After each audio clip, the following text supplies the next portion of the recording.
Well, it's Friday the 13th and another storm has arrived. Carly, we're about to see the heaviest rain and snow and even more thunderstorm chances Yeah, this week. What else do we have coming our way? we're actually seeing a thunderstorm pushing through right now. It's hitting right there around Wallace, north of Rancho Calaveras, and approaching Jackson currently. Now that we're seeing the breakup of some of these systems here, allowing some cool air to mix in with the warmer air, we're now looking at more of those thunderstorm chances continuing into the evening, but this should come to an end pretty soon as a lot of this is hitting now the foothills up toward areas of the Sierra. Meanwhile, right in the middle here, we're getting a little clearing where we're at least getting a break through some and portions of the overnight hours, although we do have some small scattered showers mixed in with it in the overnight hours, but not going to be as big of a downpour as we'll experience early tomorrow morning.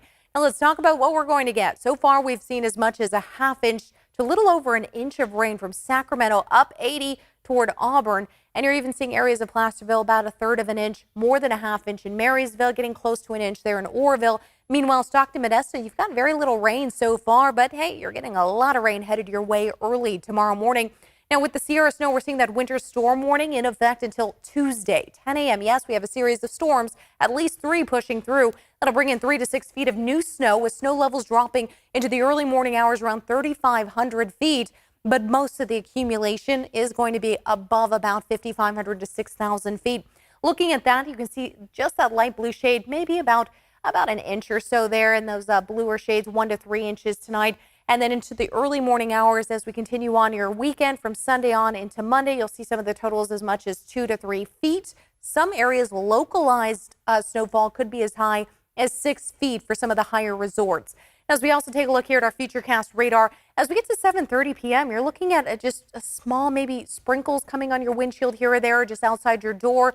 Otherwise, the bulk of it coming in as early as 4:30 a.m., one line right there, and then right behind it. This is where we're also seeing the wind gusts pick up. We will expect around 7:30 a.m. the bulk of the storm pushing through, but closer to lunchtime, most of that begins pushing toward the east.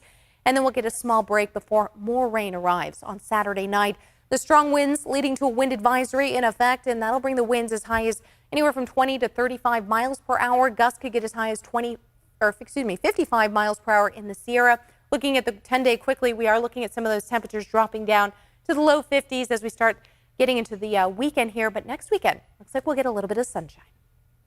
And a lot of people think that this is the perfect time to go skiing or snowboarding, but we do want to stress it is not safe to be driving in the Sierra under these conditions. But if travel is essential to the mountains, we do recommend that you download Caltrans's free Quick Map app.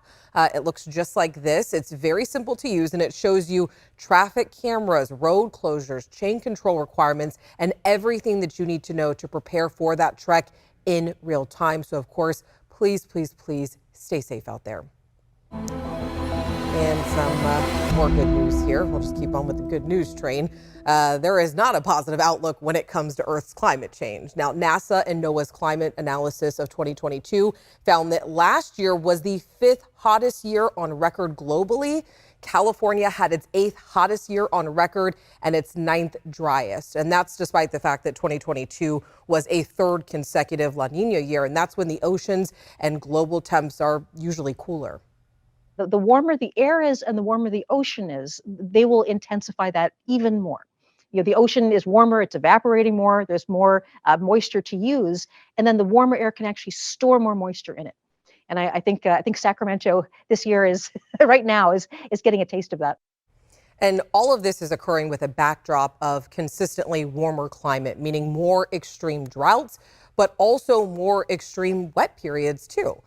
And speaking of all that climate change and extreme weather, with all of this rain and snow hitting Northern California, there has been a lot of talk about so-called mega flood. And I do want to stress, please listen to this. I do want to stress we are not in a mega flood event at the moment, but researchers do believe that California is twice as likely to see a catastrophic flooding event because of climate change. Now, our team of meteorologists recently produced a 4-part series called Mega Flood, California's Disaster in Waiting, and they really speak to the state's leading water experts, asking what could happen and also how can we prepare for a mega flood event.